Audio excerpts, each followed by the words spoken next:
আমাদের বিভাগীয় সাংগঠনিক সম্পাদক, তাদের উদ্যোগে আজকের এই আয়োজন। এবং এই যে যারা এখানে সামনে দাঁড়িয়ে আছে, এদেরকে বেশিক্ষণ অপেক্ষা করে রাখা আমাদের পক্ষে ঠিক হবে না, কারণ তারা ত্রাণের জন্য আসছে। এখানে বক্তৃতা দিয়ে দীর্ঘায়িত করার কোনো সুযোগ নাই।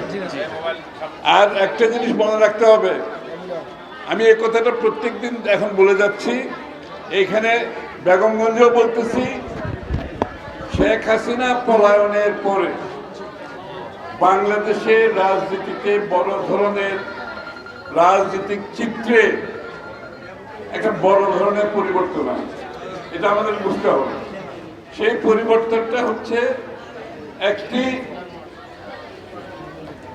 নতুন রাজনীতি, একটি নতুন ভাবনা, একটি নতুন আকাঙ্ক্ষা, একটি নতুন প্রত্যাশা বাংলাদেশের মানুষের মধ্যে জমে গেছে। বাংলাদেশের মানুষের মনোজগতে পরিবর্তন হয়ে গেছে। অর্থাৎ আপনার রাজনীতি অত্যন্ত স্বচ্ছ, পরিষ্কার, গ্রহণযোগ্য। আপনার রাজনীতিতে জনগণের কাছে গিয়ে তাদের মনের কথা বুঝতে হবে। বিশেষ করে বাংলাদেশের জনসংখ্যার 65% হচ্ছে 35 বছরের নিচে। ওদের বয়স 35 বছরের নিচে। অর্থাৎ এই যুব সমাজে মনের কথা, আকাঙ্ক্ষা, ভাবনা বুঝিয়ে রাজনীতি করতে হবে। এখানে আর চাঁদাবাজ, দখলবাজ, সন্ত্রাসী লোকেরা রাজনীতি বাংলাদেশে চলবে।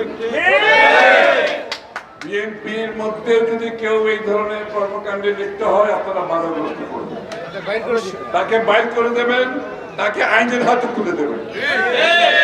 এটা কিন্তু বাইরে যাওয়ার কোনো সুযোগ নেই।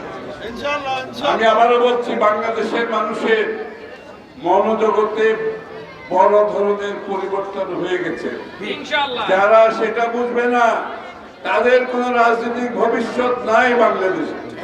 এটা বুঝতে হবে। আমাদের নেতাকর্মীদের বুঝতে হবে, আমাদের সমর্থকদের বুঝতে হবে। এবং বাংলাদেশের আগামী দিনের রাজনীতি হবে সম্পূর্ণ স্বচ্ছ রাজনীতি, মানুষের জন্য রাজনীতি, প্রত্যেক মানুষের সমান অধিকার, যেটা আমাদের সংবিধান দিয়েছে, নিশ্চিত করতে হবে।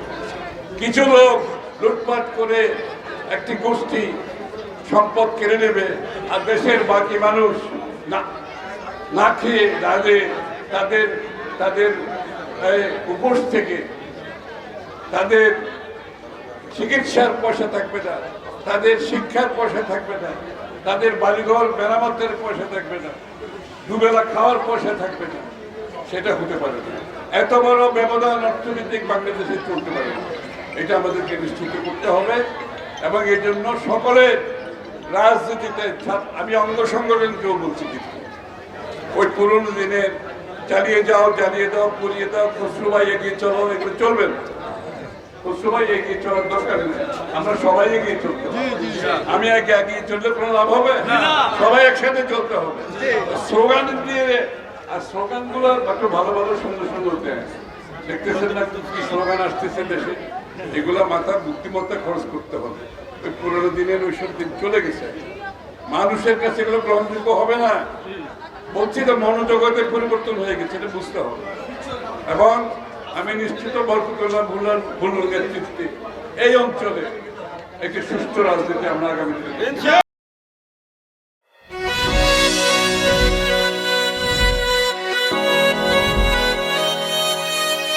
এই শুনছো, উঠো না। আমি বলবো হ্যাঁ একটু ঘুমাই। তোর বাইরে লেগে এক কাপ চা বানাই দে। ভাইয়া, চাই কি চিনি বেশি দিব নাকি কম? 2 চামচ লবণ দিয়ে দে। চোখে চেয়ে হাত ছুঁয়ে আছে সাজানো পথ চলা, কথা বলা যেন শেষ না হয়। আমি যে বিয়ে করছি, আমার যে বউটা একটু ঘোরা উচিত, কারো মাথায় আছে? থাকি পথে আসলে তুমি বুঝি রাঙা রথে বিভোর হয়ে থাকি প্রতিটি ক্ষণ। ডাক্তারের কাছে যাবো স্যার। আমার একটু নিয়ে চলেন না।